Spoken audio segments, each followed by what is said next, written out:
ಕರ್ನಾಟಕ ಸರ್ಕಾರ ಇವತ್ತು ಸಂಜೆ ಶಿಕ್ಷಣ ಮಂತ್ರಿ ಮಧು ಬಂಗಾರಪ್ಪ ಇವರಿಂದ ಒಂದು ಅಧಿಸೂಚನೆಯನ್ನು ಹೊರಡಿಸಿದ್ದಾರೆ. ಅದರಲ್ಲಿ 22ರಲ್ಲಿ ಬಿಜೆಪಿ ಸರ್ಕಾರ ಒಂದು ಅಧಿಸೂಚನೆ ಹೊರಡಿಸಿದ್ದನ್ನು ರದ್ದು ಮಾಡಿದ್ದಾರೆ. ಆ ಅಧಿಸೂಚನೆಯಲ್ಲಿ ಸಮವಸ್ತ್ರ, ಸಮಾನತೆ, ಏಕತೆ ಶಾಲಾ ಕಾಲೇಜುಗಳಲ್ಲಿ ಇರಬೇಕು ಮತ್ತು ಆ ಶಾಲಾ ಆಡಳಿತ ಮಂಡಳಿಯ ನಿರ್ಣಯದಂತೆ ಪಾಲಿಸಬೇಕು ಅಂತನ್ನುವಂಥದ್ದು ಮೆನ್ಷನ್ ಮಾಡಿದ್ದನ್ನು ಕಾಂಗ್ರೆಸ್ ಸರ್ಕಾರ ಮಧು ಬಂಗಾರಪ್ಪನವರ ಮೂಲಕ ಅದನ್ನು ರದ್ದುಪಡಿಸಿದ್ದಾರೆ. ಅಂದರೆ ಇವರಿಗೆ ಸಮಾನತೆ, ಏಕತೆ ಬೇಡ ಅನ್ನುವಂಥದ್ದು ಒಂದು. ಹಿಂದೆ ಶ್ರೀಮತಿ ಇಂದಿರಾ ಗಾಂಧಿಯವರೇ ಇಡೀ ದೇಶದಲ್ಲಿ ತಂದಂತಹ ನಿರ್ಣಯ ಇದು.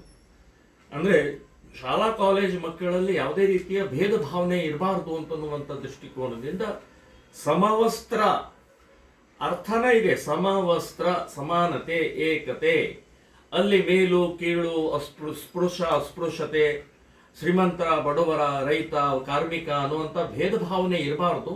ಮಕ್ಕಳಂದ್ರೆ ಮಕ್ಕಳನ್ನೇ ಇರಬೇಕು, ಶಾಲಾ ಮಕ್ಕಳೇ ಇರಬೇಕು, ಭಾರತೀಯರಾಗಿರಬೇಕು ಅನ್ನುವಂಥ ದೃಷ್ಟಿಕೋನದಿಂದ ತಂದರ್ತಾನ ಇವತ್ತು ಕಾಂಗ್ರೆಸ್ ಸರ್ಕಾರ ಮುಸ್ಲಿಂ ತುಷ್ಟೀಕರಣ ದೃಷ್ಟಿಯಿಂದ, ಮುಸ್ಲಿಮರ ಓಟಿಗೋಸ್ಕರ ಇವತ್ತು ಶಾಲಾ ಮಕ್ಕಳಲ್ಲಿ ಭೇದವನ್ನು ನಿರ್ಮಾಣ ಮಾಡ್ತಾ ಇದ್ದಾರೆ. ಶಾಲಾ ಮಕ್ಕಳಲ್ಲಿ ಒಡಕವನ್ನು ನಿರ್ಮಾಣ ಮಾಡ್ತಾ ಇದ್ದಾರೆ. ಇವತ್ತು ಹಿಜಾಬ್ ಹಾಕೊಂಡ್ ಬರ್ಬೋದು ಅಂತನ್ನುವಂಥದ್ದನ್ನ ಇವತ್ತು ಡಿಕ್ಲೇರ್ ಮಾಡಿದರು.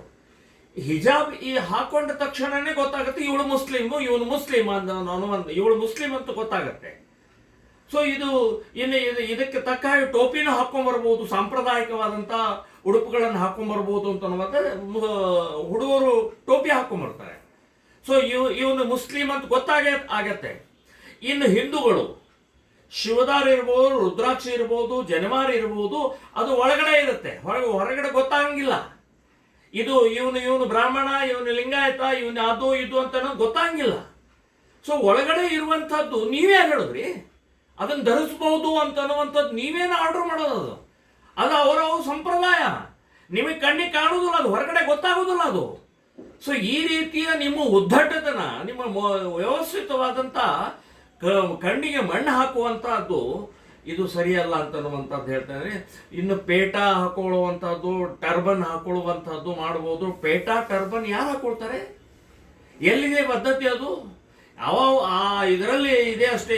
ಸಿಖ್ ಪಂಜಾಬ್ನಲ್ಲಿ ಟರ್ಬನ್ ಹಾಕೊಳ್ತಾರೆ, ಪೇಟ ಹಾಕೊಳ್ತಾರೆ ಸಂಬಂಧಪಟ್ಟಂಥವ್ರು. ಇಲ್ಲಿ ಕರ್ನಾಟಕದಲ್ಲಿ ಏನು ಸಂಬಂಧ ಅದು? ಸೊ ಈ ರೀತಿಯ ಅಧಿಸೂಚನೆ ಹೊರಡಿಸ್ತಾ ಇರುವಂತಹದ್ದು ಮುಸ್ಲಿಂ ತುಷ್ಟೀಕರಣ ಅನ್ನುವಂಥದ್ದು ಬಹಳ ಸ್ಪಷ್ಟವಾಗಿದೆ.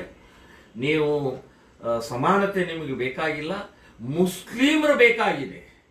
ಒಡಕವನ್ನೇ ನಿರ್ಮಾಣ ಮಾಡುವಂಥ ಪ್ರಕ್ರಿಯೆ ಬೇಕಾಗಿದೆ ಅಂತನ್ನುವಂಥದ್ದು ಸ್ಪಷ್ಟವಾಗಿ ಕಾಣಿಸುತ್ತೆ. ಇದರ ಜೊತೆಗೆ ಇನ್ನೊಂದು ಅಪಾಯಕಾರಿಯ ಬೆಳವಣಿಗೆ ಅಂತಂದ್ರೆ, ಈ SDMC ಅಂತನ್ನುವಂಥದ್ದು ಒಂದು ಶಾಲಾ ಕಮಿಟಿ ನೇಮಕ ಆಗ್ತಿತ್ತು. ಆ ಶಾಲಾ ಕಮಿಟಿಯವರ ಹಕ್ಕನ್ನ ಕಸಿದುಕೊಂಡಿದ್ದಾರೆ. ಅವ್ರು ಯಾವುದೇ ನಿರ್ಣಯ ತಗೊಳ್ಳಂಗಿಲ್ಲ, ಸರ್ಕಾರದ ಅಧಿಸೂಚನೆ ಏನಿದೆ ಅದನ್ನೇ ಪಾಲಿಸಬೇಕು ಅಂತನ್ನುವಂಥದ್ದು ತಗೊಂಡಿದ್ದಾರೆ. ಸೊ ಇದು ಅಂದ್ರೆ ಅವರು ಅಲ್ಲಿಯ ಶಾಲೆಗೆ ಸಂಬಂಧಪಟ್ಟಂಥದ್ದು ಅವರು ಯೋಚನೆ ಮಾಡುವಂಥದ್ದು. ಈಗ ಅದನ್ನೇ ಅವ್ರ ಹಕ್ಕನ್ನ ಕಸ್ಕೊಳ್ಳೋದು. ಹಾಗಾದ್ರೆ ನೀವು ಅಲ್ಲಿ ಕಮಿಟಿ ಮಾಡೋದು ಯಾತಕ್ಕೆ? ಅವರಿಗೆ ಒಳಿತನ ಆಗಬೇಕು, ಆ ಶಾಲಾ ಅಭಿವೃದ್ಧಿ ಆಗಬೇಕು ಅಂತನ್ನುವಂಥ ಹಿನ್ನೆಲೆಯಲ್ಲಿ ಇರುತ್ತೆ. ಸೊ ಇದು ಅತ್ಯಂತ ಖಂಡನೀಯವಾದ, ಇದನ್ನು ವಿರೋಧ ಮಾಡ್ತೇವೆ. ಅಷ್ಟೇ ಅಲ್ಲ, ನಾನು ಹೇಳೋದು ಇದರ ಸಂಬಂಧಪಟ್ಟಂಥ ಅಧಿಸೂಚನೆಯನ್ನ ವಕೀಲರ ಜೊತೆಗೆ ಕನ್ಸಲ್ಟ್ ಮಾಡಿ ಇದನ್ನು ನಾವು ಹೈಕೋರ್ಟಿಗೆ PIL ಹಾಕುವಂಥದ್ದು ಕೂಡ ಯೋಚನೆಯನ್ನು ಮಾಡ್ತಾ ಇದ್ದೀವಿ. ಇದು ಸರಿಯಲ್ಲ, ಇದು ತಪ್ಪು ನಿರ್ಣಯ. ಮುಸ್ಲಿಂ ತುಷ್ಟೀಕರಣ ಒಂದೇ ನಿಮ್ಮ ಕಣ್ಣು ಮುಂದೆ ಇದೆ. ವಿದ್ಯಾರ್ಥಿಗಳು, ವಿದ್ಯಾರ್ಥಿನಿಯರಿಗೆ ಅಭಿವೃದ್ಧಿ ಆಗಬೇಕು, ಸಮಾನತೆ, ಏಕತೆ ನಿರ್ಮಾಣ ಆಗಬೇಕು ಅಂತ ಅನ್ನುವಂಥದ್ದು ಇಲ್ಲ ಅನ್ನುವಂಥ ಸ್ಪಷ್ಟವಾಗಿ ಗೊತ್ತಾಗುತ್ತೆ.